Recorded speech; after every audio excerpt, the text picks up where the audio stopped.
തൂവെളിച്ചം കോരി നിൽക്കും പൂക്കണിയല്ലേ.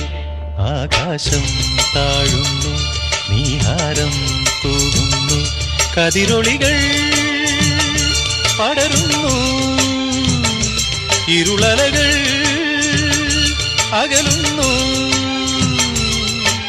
പുലർന്നു പുലർന്നു തെളിഞ്ഞു തെളിഞ്ഞു ചുവന്നു തുടുത്ത മാനം നോക്കി കൂട്ടിൽ നിന്നും മേട്ടിൽ വന്ന പൈങ്കിളിയല്ലേ.